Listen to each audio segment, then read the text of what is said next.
Good morning friends. Success की में आपका स्वागत है। उम्मीद है आप लोग अच्छे होंगे और तैयारी अच्छे से कर रहे होंगे।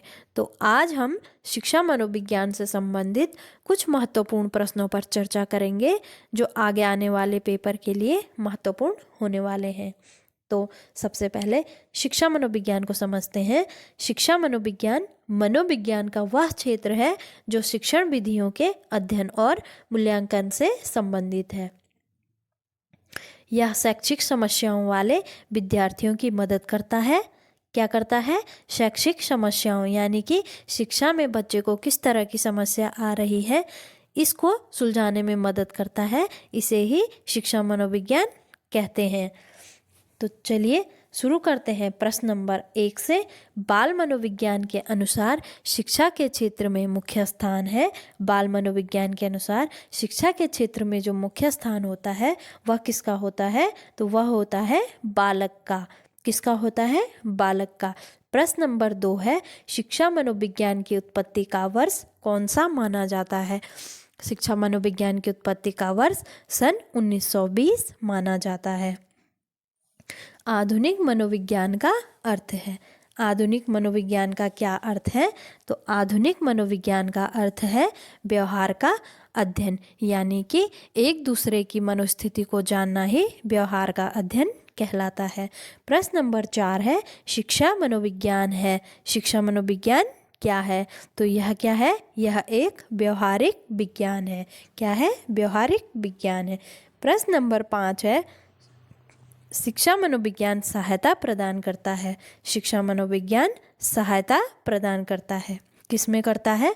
बाल विकास के ज्ञान में, यानी कि बच्चे को किस प्रकार उसका विकास करना है ये जानने के लिए जो मदद करता है उसे ही शिक्षा मनोविज्ञान कहते हैं। प्रश्न नंबर 6 है, मनोविज्ञान शिक्षा का आधारभूत विज्ञान है। यह कथन किसका है? मनोविज्ञान शिक्षा का आधारभूत विज्ञान है, यह किसने कहा है?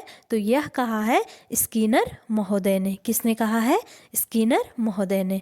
प्रश्न नंबर 7 है, अधिगमकर्ता शिक्षण प्रक्रिया का कौन सा चर है? अधिगमकर्ता शिक्षण प्रक्रिया का कौन सा चर है? तो यह है आश्रित चर। शिक्षण अधिगम प्रक्रिया में 3 चर होते हैं। कितने चर होते हैं? 3 होते हैं। पहला होता है अध्यापक, जिसे हम स्वतंत्र चर कहते हैं। क्या होता है? अध्यापक, जिसे क्या कहते हैं? स्वतंत्र चर। दूसरा होता है पाठ्यक्रम, जिसे मध्यस्थ चर कहते हैं। और तीसरा होता है बालक, जिसे क्या कहते हैं?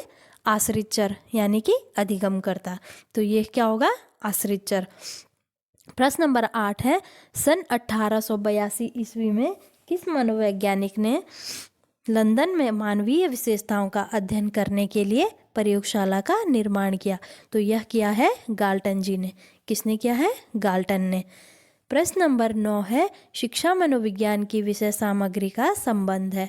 शिक्षा मनोविज्ञान की विषय सामग्री का संबंध है सीखने से। किससे है?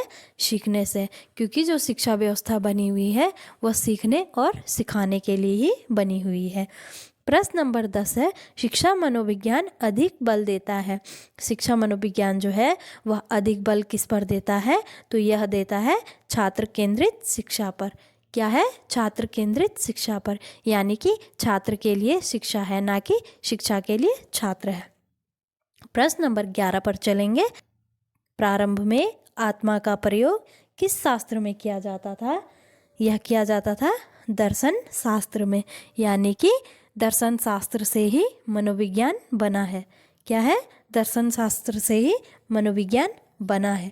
प्रश्न नंबर 12 है, मनोविज्ञान की पहली प्रयोगशाला सर्वप्रथम किस मनोवैज्ञानिक ने स्थापित की है? ये मैंने आपको कल भी बताया था, तो आज फिर से ध्यान से सुन लीजिएगा। मनोविज्ञान की जो पहली प्रयोगशाला है वह सर्वप्रथम विलियम वॉन्ट जी ने सन 1879 में जर्मनी के लेप्जिग विश्वविद्यालय में खोली थी। कहाँ खोली थी? जर्मनी के लेप्जिग विश्वविद्यालय में। और भारत में किसने खोली थी? तो यह खोली थी भारत में डॉक्टर NN सेन ने। किसने खोली थी? डॉक्टर NN सेन ने। कहाँ खोली थी? कोलकाता में। कहाँ पर? कोलकाता में। ठीक है। तो चलते हैं प्रश्न नंबर 13 पर। असामान्य मनोविज्ञान के आधुनिक युग के जनक थे। असामान्य मनोविज्ञान के आधुनिक युग के जनक है सिगमंड फ्रायड। प्रश्न नंबर 14 है, शिक्षा मनोविज्ञान के मुख्य तत्व क्या हैं? शिक्षा मनोविज्ञान के जो मुख्य तत्व हैं वह है, एक है शिक्षार्थी, दूसरा है सीखने की प्रक्रिया और तीसरा है अध्यापक। यह तीनों क्या है? मुख्य तत्व हैं शिक्षा मनोविज्ञान के। आज का लास्ट प्रश्न है, बाल केंद्रित शिक्षा का समर्थन किस विचारक द्वारा किया गया? बाल केंद्रित शिक्षा जो कि बालक के लिए या बाल पर केंद्रित शिक्षा है, इसका पूर्ण समर्थन किया था जॉन डीओवी ने। तो आज के लिए इतना ही, मिलते हैं नेक्स्ट वीडियो में। तब तक के लिए आप पढ़ते रहिए और प्रयास करते रहिए। धन्यवाद।